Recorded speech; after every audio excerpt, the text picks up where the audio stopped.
नमस्कार, विमर्श मध्ये मी आपल्या सर्वांचं स्वागत करतो। नुकतीच एक बातमी आली की 12 लाख बंगाली लोकांचं भारतामध्ये अवैधरित्या राहणं। प्रश्न बंगाली यांचा नाहीये, तर त्या वर्तमानपत्राने चूक केली। त्याने असं म्हणायला पाहिजे होतं की 12 लाख बांगलादेशी लोकांचं या भारतात इलिगल राहणं। ही आश्चर्यकारक गोष्ट का आहे? कारण की जवळजवळ दरवर्षी 2 लाख लोक बांगलादेशमधून भारतामध्ये व्हिसा किंवा पासपोर्ट घेऊन येतात आणि आल्यानंतर माघारी जाण्याची जी टक्केवारी पाहिली तर ती टक्केवारी फार कमी आणि दयनीय आहे। मला वाटतं की 2 लाख पैकी 2 लाख माघारी जातात का? तर याचं उत्तर प्रशासनाकडे सुद्धा नाहीये।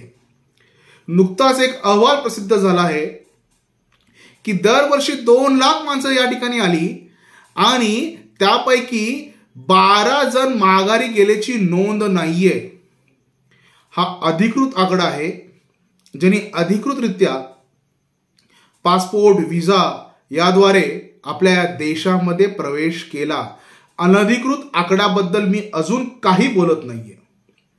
दुर्दैवाची बाब अशी आहे की ते या ठिकाणी आले आणि प्रामुख्याने महाराष्ट्रात आलेत, मुंबईत आलेत, ठाण्यात आलेत, नवी मुंबईत आलेत, अगदी खेडोपाडी गेलेत, अतिशय खालच्या दर्जाचं काम करतात, सहानुभूती मिळवतात, पडेल ते काम करतात, गोड बोलतात आणि ते आता आश्रयस्थानी राहिलेले आहेत। हा विषय गांभीर्य घेण्यासारखं का आहे?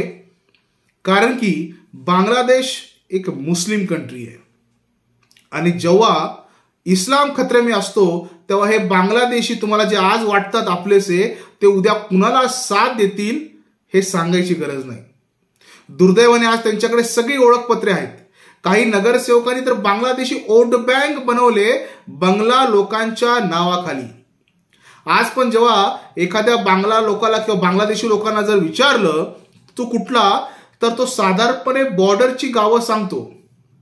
पण दुर्दैवानं त्याच्याकडे इलेक्शन कार्ड असतं, पॅन कार्ड असतं, आधार कार्ड असतं।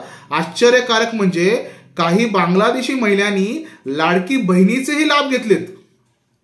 बऱ्याच ठिकाणी हे बांगलादेशी दुकानाची हिंदू नावं देऊन, स्वतःलाही हिंदू नाव देऊन त्या ठिकाणी राहत असल्याचे बरेच पुरावे सापडलेले आहे। सदरची बाब फार गंभीर आहे।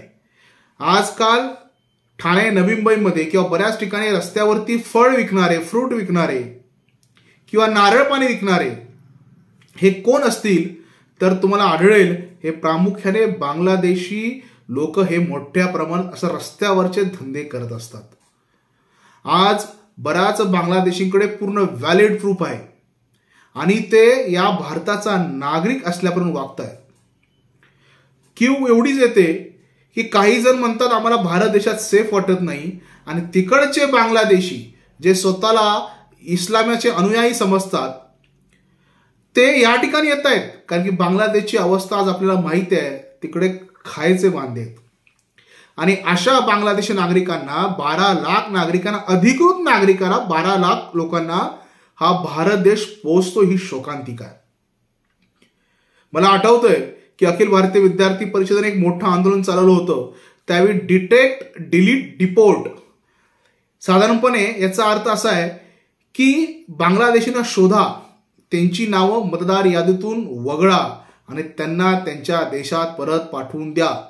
यासाठी शासन, प्रशासन यांच्या लेवलला एक सेल करण्यात आला।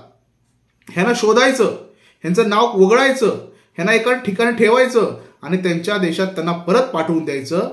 मला वाटतं अशा स्वरूपाच्या डिटेक्ट, डिलीट, डिपोर्ट थ्रीडीची आवश्यकता पुन्हा आहे। आपण या लोकांना परत त्यांच्या देशी, बांगलादेशी परत पाठवलं पाहिजे कारण की आज ते आपल्याच हिंदू बांधवाचा अमानुष छळ करतायत आणि उद्या गरज पडली तर जेव्हा इस्लाम खतरे में होईल तेव्हा ते आपलाही ते छळ कमी करण्यास मागे पुढे पाहणार नाही। त्यामुळे सावध राहिलं पाहिजे, सजग राहिलं पाहिजे। धन्यवाद।